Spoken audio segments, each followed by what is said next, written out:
Good morning, everyone, and welcome to episode 7 of Shift Slash. My name is Charlie, Alan. and today we are talking about how, as a non designer, you can bootstrap a design experiment or get your business off the road using design tools, even if you don't really have many design skills. And honestly, even if you're a designer, sometimes there's merit in doing things in a quick and dirty way to validate quickly. So, Totally. yeah, maybe let's start by what exactly do we mean by everything I just said?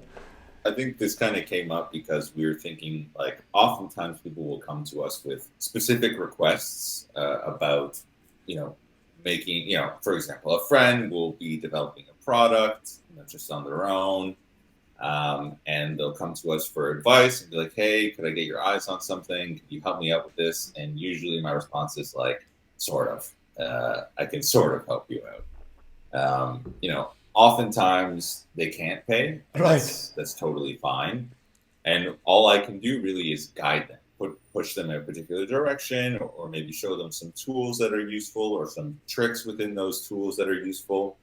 And I think one of the reasons we want to talk about this is just to kind of give a little bit of tips and tricks, as well as resources for people who, maybe you're at a stage where you want to explore a product idea, and how you can explore that idea without hiring a designer, in a very kind of prototypey way, to not spend any money, and Mhm. just see how your idea kind of comes to life. Like, I think is the goal. Yeah. So I mean, I think the first thing is, we were talking about this earlier, is drawing just on paper, yeah, right? Paper and pencil. It's amazing how many times either, someone will come to me as a client, or even when I'm doing some design mentoring at the incubator where I used to work, they would come with ideas, but nothing on paper. No, not even like a sentence written, but like, it seems like there's a blocker for people that haven't either studied or practiced something creative, where they yeah, don't understand the idea of, just sketch it. I'll often do this thing where I'll show them the kinds of sketches I've shown to actual clients, and they're always like, "Really, you can show that?" And it's like, yeah, "Yes," like a square with like a really dirty circle on it, and just yeah, arrows pointing. This is what I expect. That's kind of where it yeah. starts, because that helps you talk with other designers. Even if you want to like demo this to an engineer, they'll kind of get what you're saying. So I think that's sort of the root, right? We started with the lowest Yeah. possible fidelity, the lowest possible quality, and that's just a really quick and ugly drawing on paper.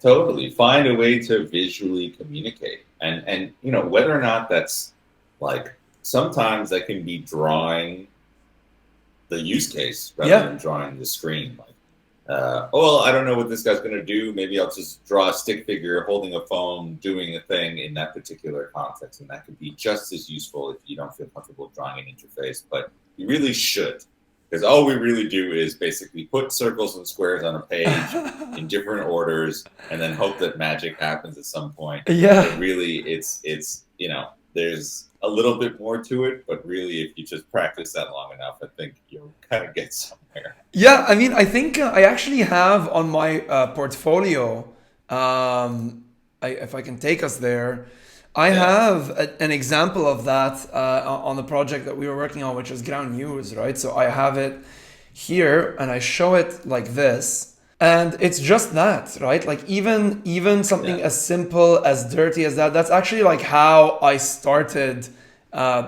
the contract, right? Was I just came in Yeah. with drawings this basic, and that was enough to get us going, right? And they even had like 3 4 different options there, and I obviously didn't put everything on the portfolio, because that would be silly. But Yeah. and again, like, people are surprised that this is something you can send to someone, and that's actually going to communicate anything. There isn't even real words on there, Yeah. but an object is so powerful to communicate, as opposed to words that are so abstract. And then now you're kind of going, because the next step after drawing is you can build a prototype, right? Exactly. And there's a lot of tools that even kind of act as an intermediary for those things. I mean, one of the tools we were discussing is Marvel, Yeah. which is, especially for if you're developing some type of mobile app, it's really great. It's essentially, you draw whatever in a square, and you take a picture of it, and then you can turn it into a clickable application within seconds. So you draw a square, you draw a profile, you draw a couple different screens. And I think this is actually really, really good insight into this actual design work. You Right, know, right.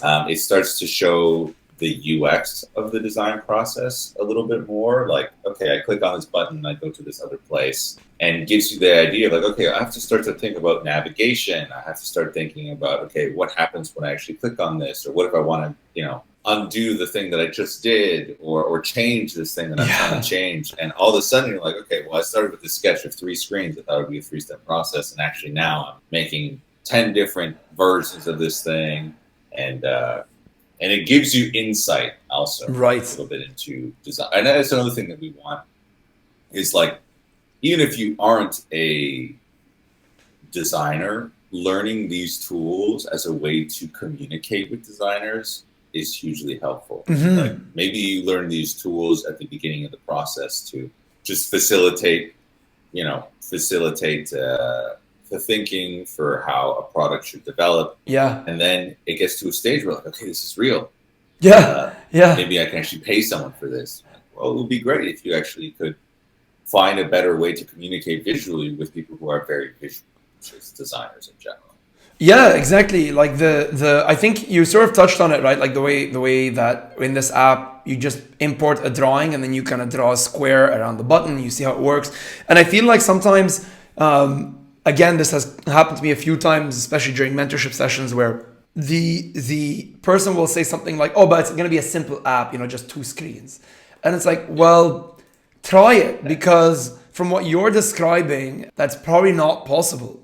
Right, but it's like Yeah. you won't know until you try. We even talk about this, you and I, when we were saying that you need the prototype to understand what states you've missed or what screens you've missed, because without that, like click click click, oh shit, like that's not where I expect it to go.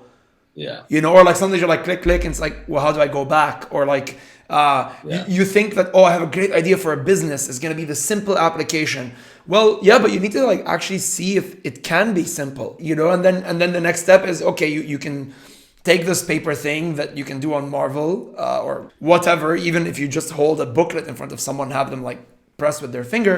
And Yeah. then what's cool is you can see how people react to it, and that will get your ideas going. And now you have real insight into like, can this thing exist? And then from there you go to, yeah, either a designer or whatever and start to make it more of a reality. Yeah. Or if you're brave and you're willing to watch some video tutorials, you can jump right into Figma. Yes. Figma is a great tool. I would say it's a fairly accessible tool. It's not the easiest thing in the world, and there's like a lot of little specific things that are if you're not familiar with a vector tool, or you never worked with an Adobe suite, or have never touched any creative software, it can feel overwhelming because of how many options there are. Yeah. But if you just like wanted to, click around and build something quickly, you could just use the rectangle, Yes. text, and circle tool and make something very quickly. Right. Maybe we can show an example of just like how quickly you can make this. Yeah, so I mean, first, it's important to mention that for those of you listening that maybe haven't heard of Figma before, it's free. Yeah. Yes. For personal projects, it's completely free, and the beauty of that is that you can do whatever you want in there, and it's as fully fledged as any other tool out there, and it can go from super simple like sketching stuff all the way up to actual production, like ready work. And so if we were to show an example in Figma, and I do this sometimes in the classes I'm teaching, where I'll tell people to just draw a frame. So I click on the frame up here, and then you just, let's say you're working on an iPhone, and you want to demo like a quick, I don't know, like a sign up flow. So you can just like draw like some rectangles. So like I'll go up here, just like that's where the text goes. I can like click on the text tool up there and say enter email, right? I don't know, I guess like Exactly. make just a bit bigger. And then I can do that again. Enter password. And then like I can go up and put in the button to log in. And maybe I'll color this one a little bit differently. So I can just click this and whatever. And go log in like that. Wow. What a beautiful application. Yeah. And then I go back up to my frames. Because we're doing two screens, I need one more. So I'll put that next to that one. And then I'll just type a simple message here and I'll put congratulations.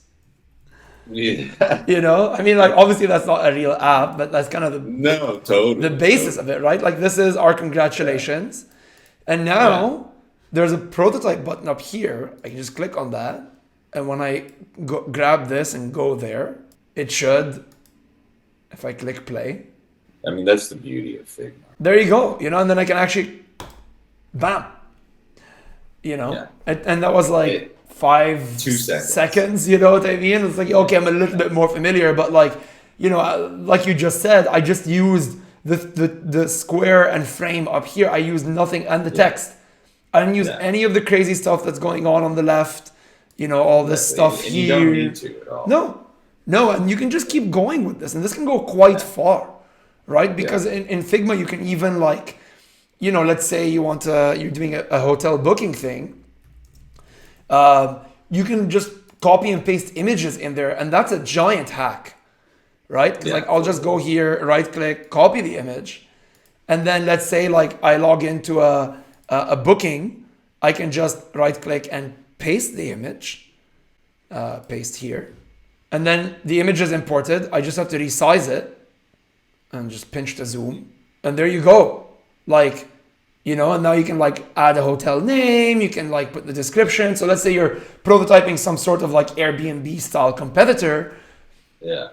like it's just copy pasting components, plugging them together, and then using this prototype thing to connect stuff very visually. Yeah. And you have And, your demo. totally. And I think one of the other things that's really important is trying, like, what we do really is we're like Frankenstein. Basically, we're constantly just taking different bits and pieces of other things and combining them. Yes. And that's there's an art to it for sure, but really at the end of the day, what you want to do is find similar things to what you want to do. Yeah. And take bits and pieces of that flow. So like if you're not sure where to start in research. Start looking up similar applications or apps that have maybe a similar flow. Like it doesn't have to be the exact same, especially if it's a new app or a new Right. behavior that you're trying to push. Honestly, it's very rare that there's a new behavior. Most everything has been thought of and done in this domain, and there's a lot of kind of patterns that exist because they're successful patterns. So the best thing you can do really is do research on top of the prototyping. And those two things in conjunction will really help guide the direction of your design and root you in something more tangible. Because that's what we're trying to do at the end of the day, is just get that idea out of your head and onto paper. And having context of research can make you feel like, oh, well, this is how they got their idea onto paper. Right. So I can take some bits and pieces of that information or that use case and bring it into my own little prototype, so I can duplicate this, and it'll really give you an idea of how to move forward, I think, productively. For sure. It's and I think that what's great about having this level of work done as a non-designer is like when you come to someone like us or like whatever, even a developer, and you show this, we'll know much better what you're trying to achieve. And it's one thing to say, I want a simple Airbnb style competitor. That's a very easy thing to like understand. And I guess that's enough inspiration for us to go off of. But I've had situations where it was like a very technical product. So one company that I was talking to at some point, they were doing kind of like water flow management stuff. and they had an analytics dashboard to show like the rates of the water flow and efficiency of some pipes. And it was like this super complex thing, but they had taken the time. They were a startup, super scrappy guys. I really like working with them. And they like got onto Figma and they cooked something up. It was terrible. And they knew it was terrible. They weren't lying about it, right? They didn't come to me being like, hey, check out this thing. They were like, hey, like we learned this thing on our own, but this is kind of what we were thinking. And I just like, I don't know anything about water flow. I'm not a fluid dynamics engineer. And just looking at that application, I'm like, oh, okay, cool. So it's like analytics dashboard. And these are the analytics that matter because, you know, you're putting them in that place. And then they would be like, no, that wasn't the intention.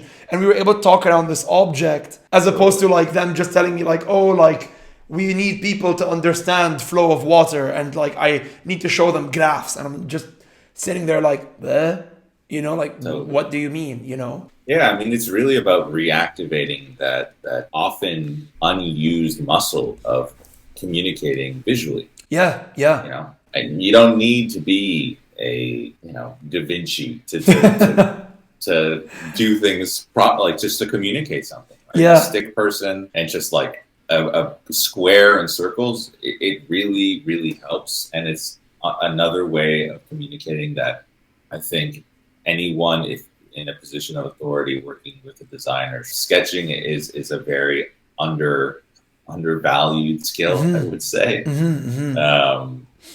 But sketching for the purposes of visual communication is probably one of the best ways to communicate with your designer. Yeah, definitely. Which is different than like scribbling a bunch of stuff, sending it to a designer with no context. No, of course. And like, make this work.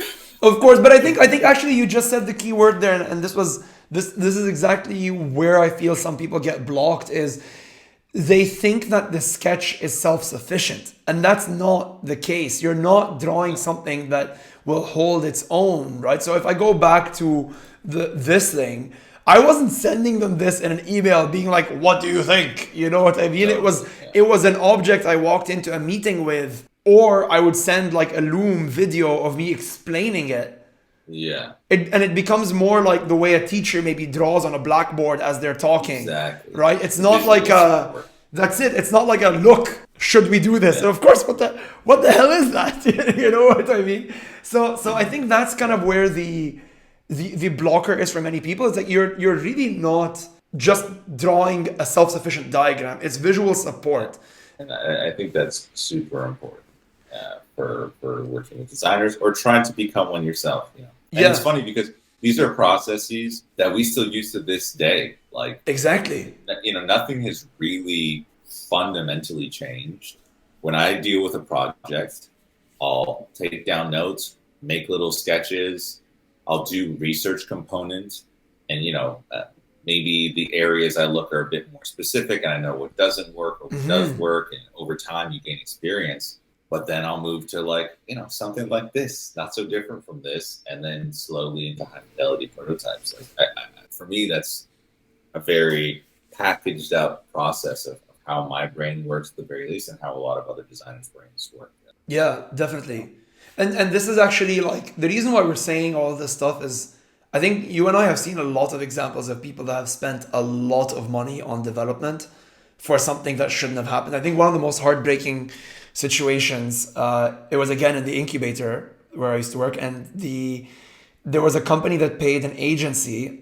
To me, that agency is soulless. Like those guys are just the devil. They paid the agency $15,000 out of pocket. The startup didn't have investment. They were parents and they had 2 kids, and they used savings, $15,000 for an app. And then in the discussion that I was having with them, it became very clear that all they needed was a website and a form.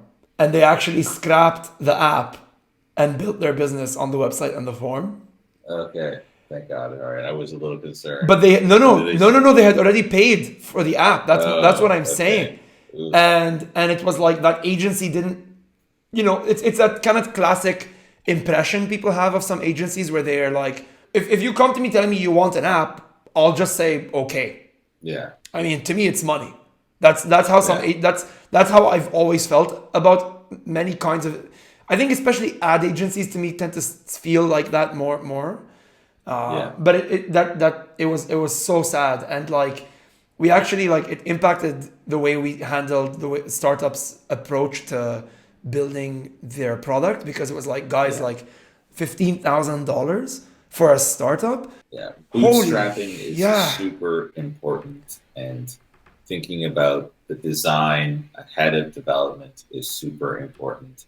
And getting familiar with the product that you're putting out into the world. Like, you can trust people's expertise, but you still have to get involved enough with the project. I mean, it's oftentimes exactly. it's a company, right? So it's your baby that you're kind of putting onto the world, and you have to know what's going on. And I think, just to make it clear, like, you said this earlier, we are doing this ourselves. For those of you watching this on YouTube, I'm gonna link to our actually our first episode, where we talk about how we did the same thing with our website. Like, our website is live on a very simple kind of document, because of this logic, right? Like, it wasn't the right time for us to spend time uh, building something fancy, and so we just needed something to communicate what we do, and we did. We didn't use Figma; we used something else, but it was effectively the same thing. Yeah. So yeah, there's no one that's above low fidelity, quick validation tools. No one's above that. I think our goal, just to conclude at the end of this, is to just say you are entirely capable of doing a little bit of sketching, a little bit of pushing your comfort zone, and it will help you in the long term in terms of your spending. And no one wants to spend money unnecessarily. And I Yeah. think one of the best things you can do is just invest a little bit of thought and effort into design work, and inspire a little bit of the designer inside yourself to give it a shot, at least, because it will be really helpful. Yeah. So good luck. I hope whoever's listening to this gets the opportunity to work with Marvel, work with Figma, kind of expand their horizons, and give it a shot. Yeah. And for those, listening and watching, I'll put links to everything in the description below.